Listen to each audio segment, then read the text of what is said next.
మద్దిపాడు మండలం ఏడుగుండ్లపాడు శ్రీ హర్షిని మహిళా ఇంజనీరింగ్ కాలేజీలో Andhra Pradesh state AIDS control society ఆధ్వర్యంలో విద్యార్థినులకు హెచ్ఐవి ఎయిడ్స్ పై అవగాహన కార్యక్రమం నిర్వహించారు. ఎయిడ్స్ కంట్రోల్ సొసైటీ కన్సల్టెంట్ కమల మాట్లాడుతూ సమాజంలోని ప్రతి ఒక్కరూ హెచ్ఐవి ఎయిడ్స్ పై అవగాహన కలిగి ఉండాలని అన్నారు. గతంలో కేసులు ఎక్కువగా నమోదయ్యేవని, కేంద్ర రాష్ట్ర ప్రభుత్వాలు చేపట్టిన అవగాహన కార్యక్రమాల ద్వారా కేసులు చాలా వరకు తగ్గాయని అన్నారు. విద్యా సంస్థల చైర్మన్ గోరంట్ల రవికుమార్ మాట్లాడుతూ హెచ్ఐవి ఎయిడ్స్ వంటి వాటిని సమాజం నుంచి పారద్రోలేందుకు ప్రతి ఒక్కరూ కంకణం కట్టుకోవాలని సూచించారు. కళాశాల director Gorantla Harshit, vice principal Sudheer Chakravarthi, NSS coordinator Ramapichaiah, అధ్యాపకులు పాల్గొన్నారు. ఇంజెక్షన్స్ నుంచి రాకుండా 99% ఆపగలుగుతున్నాము. హలో అందరూ సైలెంట్గా కూర్చున్నారు. నాకు అస్సలు నచ్చలేదమ్మా.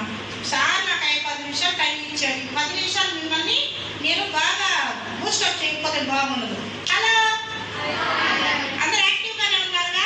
నిద్ర వస్తుందా చెప్తుంటే? నిద్ర రావట్లే. హెచ్ఐవిని మనము ఇంజెక్షన్ ద్వారా ఆపగలుగుతున్నామా లేదా? ఒకటే పాయింట్ లాస్ట్ నుంచి చెప్పండమ్మా. ఆపగలుగుతున్నామా? మాట్లాడాలి మీరు కూడా. ఆపగలుగుతున్నాము. ఓకే. మళ్ళీ బ్లడ్ ట్రాన్స్మిషన్ ఆపగలుగుతున్నామా లేదా? బ్లడ్ బ్యాంక్స్ ఉన్నాయి, ఆపగలుగుతున్నాము. ఓకే.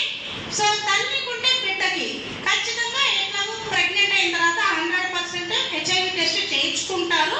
కంపల్సరీగా వాళ్ళు ప్రైవేట్ అయినా గవర్నమెంట్ అయినా 100% టెస్ట్ చేయించుకోవాలి. ఇట్ ఈస్ నెససరీ, కంపల్సరీ కాబట్టి టెస్ట్ చేయించుకుంటారు. ఎప్పుడు దీంట్లో సెకండ్ పార్ట్ అసలు నాకు టెస్ట్ 1000 మందిలో కూడా ఒక్క ప్రెగ్నెంట్ ఆమె నాకు టెస్ట్ వద్దు, నాకు అవసరం లేదని మైగ్రెంట్స్ అంటారు వాళ్ళని. మైగ్రెంట్స్ ఒకే